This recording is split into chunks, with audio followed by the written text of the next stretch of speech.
নাজিআতের দুইটা আয়াতের তাফসীর আমি করব আজকে। এই সূরার প্রথম 5টি আয়াতে আল্লাহ তাআলা কসম করেছেন। আল্লাহ তাআলা কসম করেছেন প্রথম 5 আয়াতে, তার মধ্যে দুইটা আয়াতের আলোচনা করব ইনশাআল্লাহ। আল্লাহ তাআলা শুরু করলেন, আল্লাহ তাআলা বললেন والنازعات غرقا والناشطات نشطا والنازعات غرقا। আল্লাহ তাআলা বললেন কসম, ওয়াও এখানে আল্লাহ তাআলা দিয়েছেন, ওয়াওটা হলো ওয়াও তাসমিয়া। কোন সূরার শুরুতে যদি, কোন আয়াতের শুরুতে যদি ওয়াও থাকে, এটা হলো আল্লাহ তাআলা কসম করেছেন। এই ওয়াও দ্বারা কি করেছেন? আল্লাহ কসম করেছেন। আমরা কসম করি কি করি না? আমাদের কসম আর আল্লাহর কসম কি এক? আল্লাহ তাআলা কসম করলেন ওয়ান্নাজিআতি গরকা।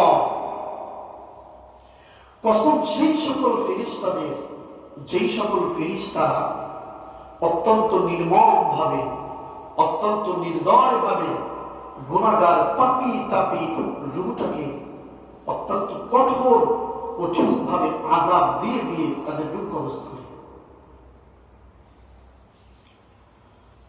আল্লাহ তাআলা বললেন ওয়ান্নাজিআতি গরকা।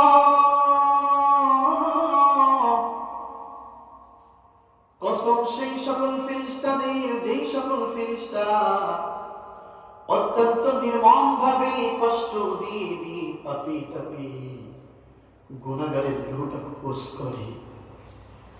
পাপী তাপী দুনিয়াতে যারা গুনাহ করতে করতে একদম গুনাহের সাগরে হাবুডুবু খায় এবং তওবা না করে দুনিয়া থেকে যখন বিদায় নেওয়ার সময় তখন যারা চলে আসে, মৃত্যুর ফেরেশতা যখন আসে, তখন আল্লাহ তাআলা বলেন নাজিআতি গরকা। সেই সকল ফেরেশতাদের কসম আল্লাহ তাআলা আয়াতে করেছেন, ওই সকল ফেরেশতাদের কসম যেই সকল ফেরেশতারা পাপী তাপী গুনাহগারের মৃত্যুর সময় অত্যন্ত নির্মম ভাবে আযাব দিয়ে দিয়ে তাদের রূহটা বের করে দেয়।